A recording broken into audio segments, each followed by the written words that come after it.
Buonasera, benvenuti a questa edizione del telegiornale. Vediamo insieme i principali titoli.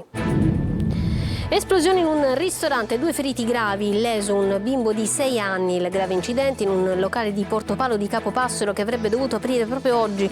Un uomo e una donna ricoverati in prognosi riservata all'ospedale Cannizzaro di Catania. Caporalato, braccianti stranieri sequestrati e torturati con estrema violenza a Vittoria. 4 cittadini bengalesi arrestati volevano ottenere un riscatto. Smantellata una rete di spaccio di droga, 13 indagati, a rifornirsi tanti giovani, anche minorenni.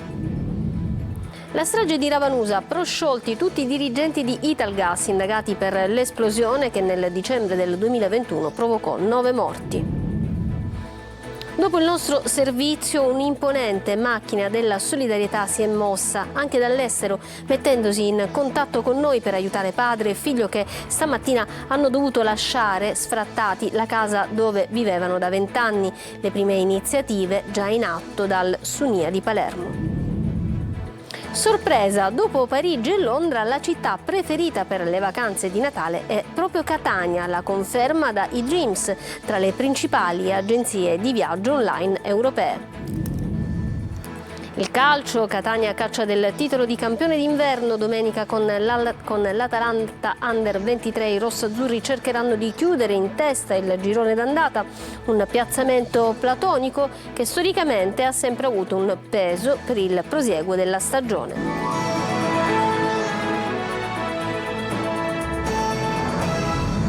Bentrovati. In apertura la notizia di 2 cugini ricoverati in gravissime condizioni dopo l'esplosione di ieri pomeriggio a Portopalo. Nel siracusano stavano provando il forno in vista dell'inaugurazione di un nuovo locale. Sentiamo Francesco Aloi. Sono in rianimazione, in prognosi riservata al Cannizzaro di Catania. I 2 cugini di 38 anni lui, 31 lei, erano nel locale alla vigilia della nuova apertura. Pare stessero provando il forno quando ad un certo punto c'è stata l'esplosione, quasi certamente per una fuga di gas. Quello che resta lo vediamo in queste immagini di Ivan Sortino.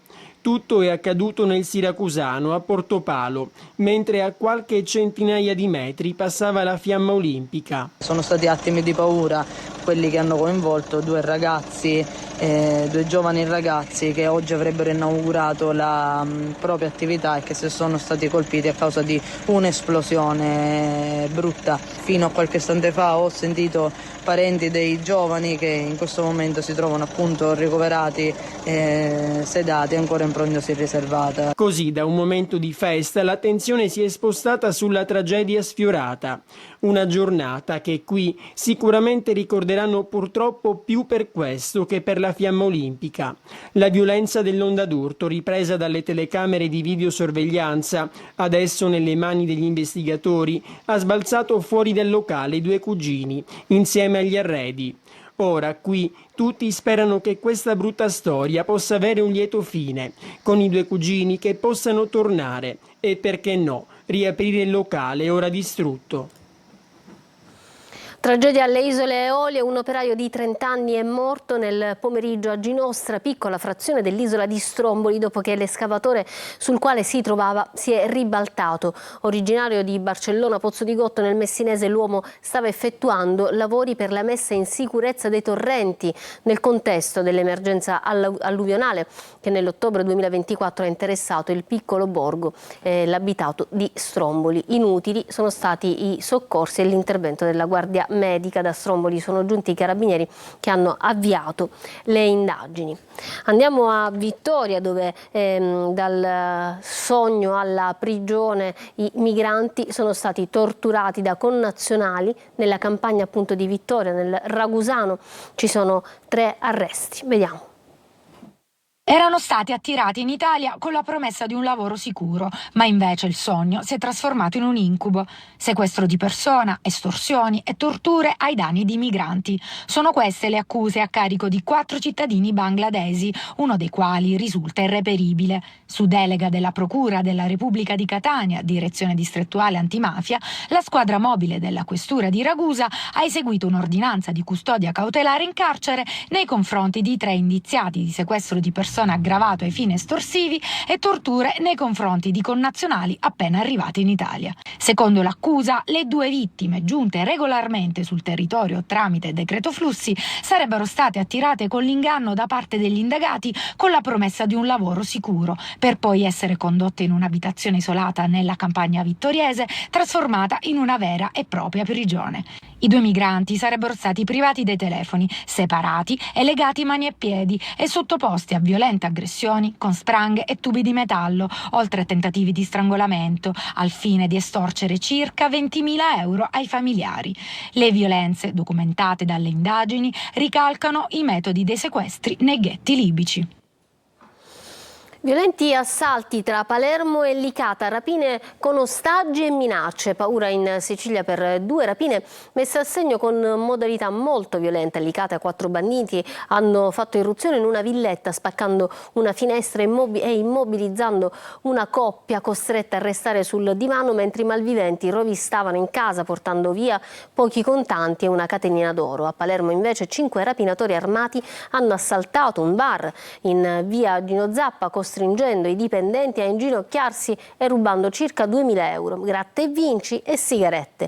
In entrambi i casi indaga la polizia che sta analizzando le immagini di videosorveglianza. Smantellata a Enna una rete di spaccio, 13 gli indagati tra clienti, anche giovani e anche minorenni. Base logistica, l'appartamento di un uomo finito in carcere. Adelaide Barbagallo. A Enna un uomo aveva trasformato la sua abitazione in una lucrosa centrale di spaccio. Ad aiutarlo la compagna dei familiari e alcuni giovani di cui si fidava, che chiamava Cavallini. Attraverso intercettazioni telefoniche ambientali, pedinamenti, attività tecniche e sequestri, la polizia ha individuato il gruppo ben organizzato che reperiva ingenti quantitativi di hashish dalle province limitrofe per poi stoccarli, confezionarli e distribuirli al dettaglio sul territorio ennese. Tra i clienti molti giovani, anche minorenni, che si recavano presso l'abitazione dell'uomo a qualsiasi ora del giorno e della notte per acquistare dosi di hashish. 13 gli indagati, alcuni residenti a Catania e Agrigento. L'uomo, che gestiva anche lo spaccio nelle principali piazze di Enna, è finito in carcere, ritenuto il fulcro dell'organizzazione responsabile della gestione dell'intero sistema di approvvigionamento e spaccio. 4 sono stati posti agli arresti domiciliari, 6 indagati dovranno presentarsi quotidianamente alla polizia giudiziaria, mentre 2 persone sono state sottoposte all'obbligo di dimora nel comune di residenza. Archiviata l'inchiesta a carico di 10 dirigenti Italgas per la strage di Ravanusa. Il GIP di Agrigento ha escluso responsabilità penali per l'esplosione dell'11 dicembre 2021 che distrusse un intero quartiere e causò la morte di 9 persone. Restano a processo 2 tecnici. Sentiamo. Strage di Ravanusa, arriva una svolta giudiziaria.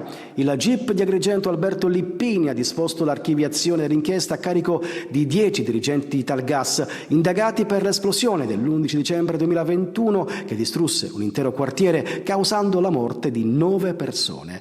Il giudice ha accolto la richiesta della Procura di Agrigento, alla quale si sono associati i legali del pool difensivo, ritenendo che non sussistono elementi per attribuire responsabilità penali ai vertici della società. Secondo quanto evidenziato dal GIP, la fuga di gas che provocò l'esplosione ebbe origine da una saldatura difettosa su un raccordo della tubazione realizzata nel 1988, ma non è stato possibile accertare chi l'abbia materialmente eseguita.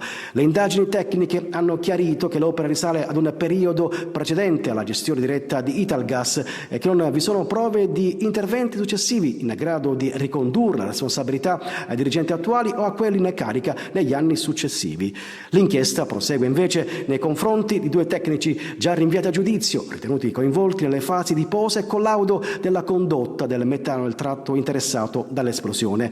Una decisione che rappresenta un passaggio rilevante nell'inchiesta su una delle tragedie più gravi della recente cronaca siciliana. La Corte d'Assise d'Appello di Palermo ha ridotto a 12 anni e 7 mesi di reclusione la pena inflitta in primo grado a Salvatore Sedita, 36 anni, di Racalmuto, che aveva ucciso i genitori con 47 colpi di mannaia. In primo grado la condanna era stata di 23 anni di carcere, più 3 da scontare in una REMS. La pena è stata ridotta perché è stata riconosciuta una parziale incapacità di intendere e di volere dell'imputato. Andiamo a Palermo perché dopo il nostro servizio un'imponente macchina della solidarietà si è mossa in favore di un padre e di un figlio che questa mattina hanno dovuto lasciare sfrattati la casa dove vivevano in affitto da 20 anni. Tantissimi ascoltatori ci hanno contattato anche dall'estero chiedendoci come aiutarli. Già attivo a questo scopo il SUNIA di Palermo, ma sentiamo tutti i dettagli nel servizio di Adelaide Barbagallo. Già in questo momento siamo senza soldi. Mia moglie non c'è, è morta un anno fa e da quel momento le cose sono andate sempre a peggiorare. A Palermo, dopo lo sfratto esecutivo, è arrivato lo sgombero. Massimo e il figlio hanno dovuto lasciare la casa dove vivevano da 20 anni. Ma le sue lacrime e l'appello trasmessi ieri nei nostri TG non sono caduti nel vuoto. Un'imponente macchina della solidarietà si è mossa. La loro storia ha commosso i nostri telespettatori che perfino dall'estero, attraverso i nostri social, si sono messi in contatto con noi per aiutarli. Fra questi c'è Sergio che vive all'estero e si è offerto di pagare l'affitto per i prossimi mesi. Salvatore propone case con affitti a basso costo ad Alessandria della Rocca, dove ci spiega ci sono perfino dei proprietari disposti a cedere gratuitamente le loro case.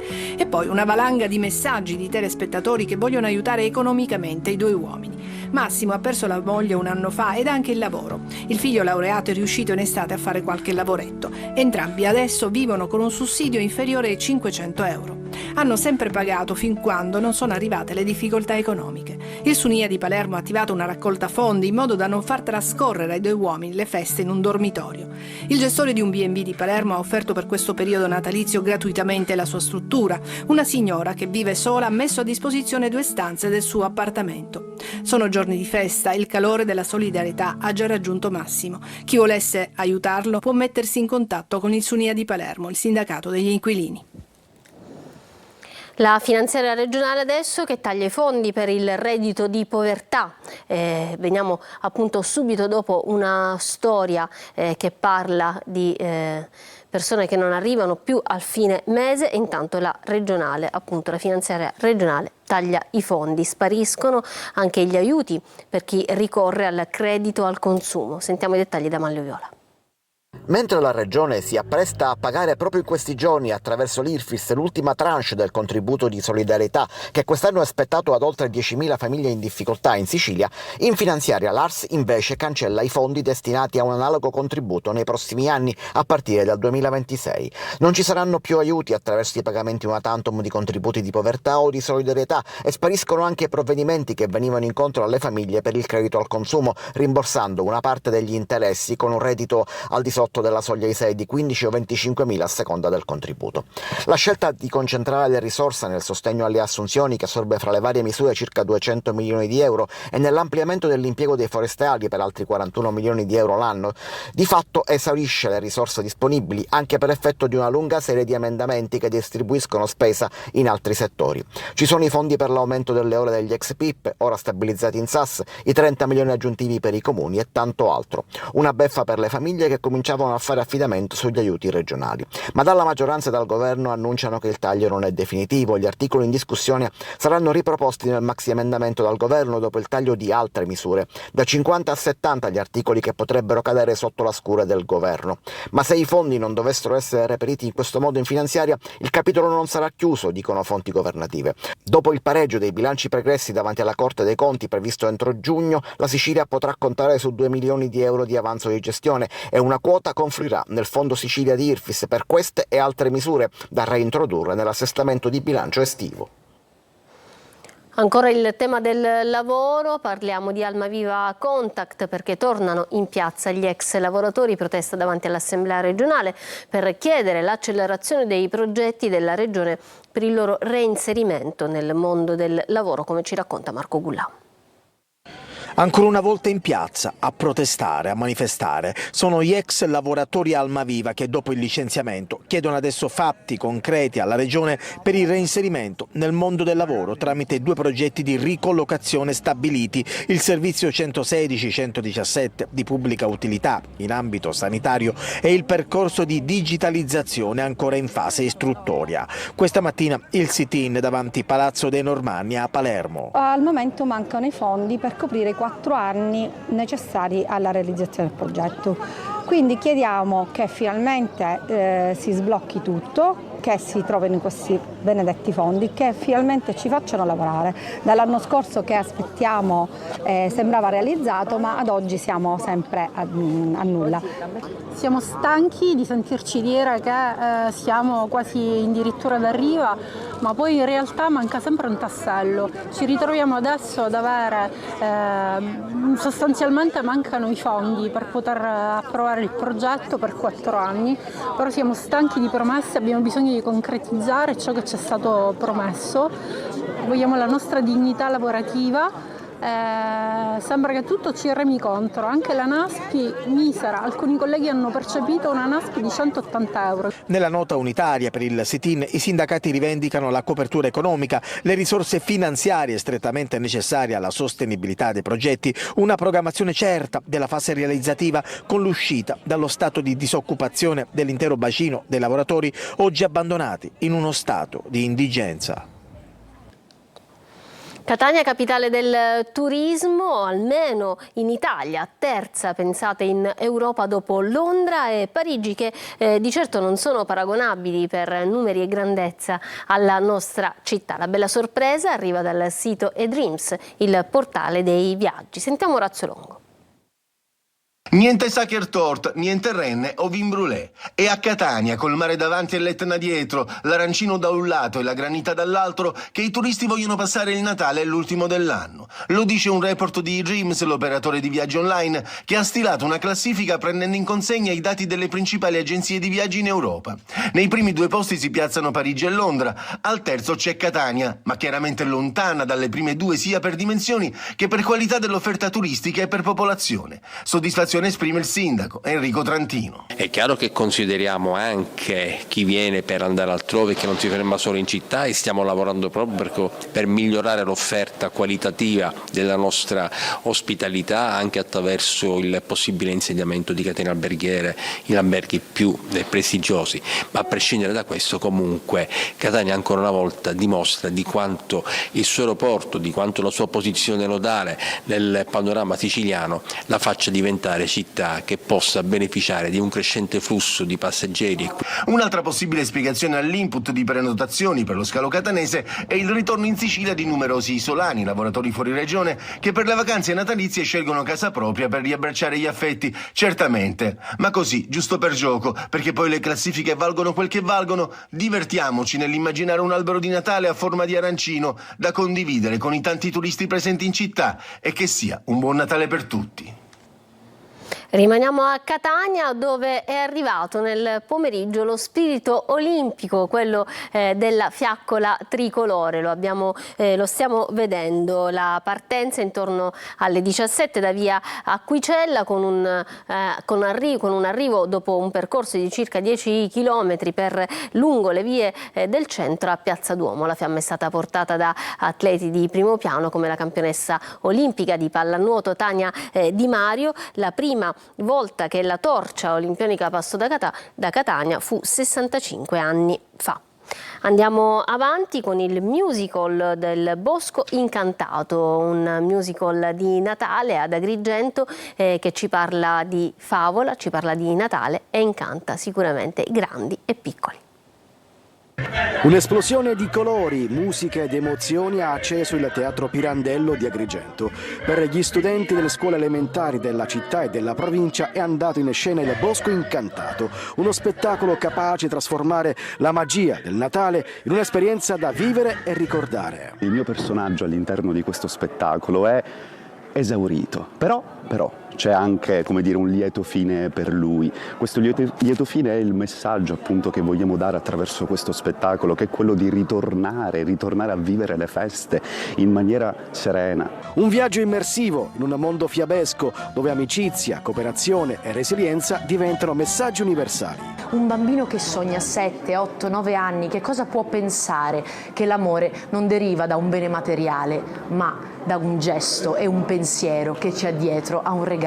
Scenografie suggestive, costumi vivaci e una colonna sonora coinvolgente hanno rapito grandi e piccoli, trasportandoli in una dimensione sospesa tra sogno e realtà. Gli elfi sono come una fabbrica di lavoratori, artigiani che cercano di mantenere uno standard qualitativo, il fatto in casa, e devono lottare con le multinazionali, Amazon Prime che invece consegna al posto loro molto più velocemente i prodotti delle multinazionali, e questo comporta una perdita di valore intrinseco in termini affettivi, emozionali. Un successo di pubblico e di emozioni che ha confermato il Teatro Pirandello come luogo di cultura, crescita e immaginazione per le nuove generazioni. Ci fermiamo adesso per una pausa, tra poco lo sport.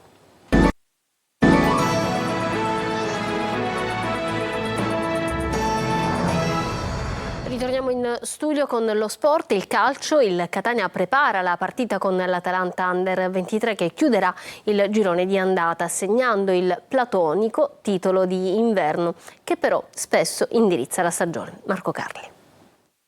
L'ultima tappa, almeno per il 2025, con un traguardo volante che Toscano vuole varcare per primo. Lo ripete da tempo e il pareggio di Potenza, condito dalle polemiche arbitrali e da quasi un'ora e mezza giocata in superiorità numerica, recupero compreso, non ha frenato la possibilità di fregiarsi del titolo d'inverno. Ma c'è il Benevento che ha raggiunto i rossazzurri e che giocherà prima in questa occasione. La squadra campana è in campo già il venerdì sera con il Cerignola. Dunque gli etnei sapranno il risultato e cosa dovranno fare con l'Atalanta Under 23 per chiudere il 2025 in vetta. Ma ovviamente, visto il cammino in casa, anche in termini di gol fatti 20 e di gol subiti 0, l'obiettivo iniziale non può essere diverso dai 3 punti. Una responsabilità che il Catania al Massimino ha saputo sempre sostenere. Nel recente passato, le ultime promozioni di Toscano con Reggina e Cesena nel 2019-20 e nel 2023-24 avevano visto l'allenatore, ora il Catania, passare davanti anche a metà percorso.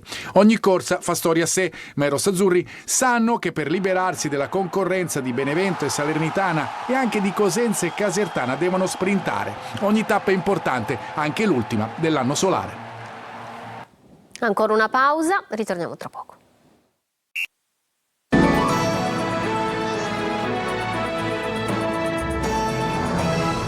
Torniamo in studio. Prima di salutarci ancora una notizia, perché un pullman ha preso fuoco lungo l'autostrada A29 nel territorio di Calatafimi Segesta nel Trapanese. I passeggeri sono riusciti ad abbandonare il mezzo e ad allontanarsi prima che le fiamme avvolgessero il bus che viaggiava in direzione Palermo. Poco dopo è scoppiato l'incendio. Secondo una prima ricostruzione, le fiamme sarebbero partite dal vano motore per poi estendersi al tetto del mezzo. Bene, questa era l'ultima notizia. Il TG finisce qua. Io vi ringrazio per essere stati con noi. Da parte mia, dei tecnici della regia, un buon proseguimento di serata. Grazie.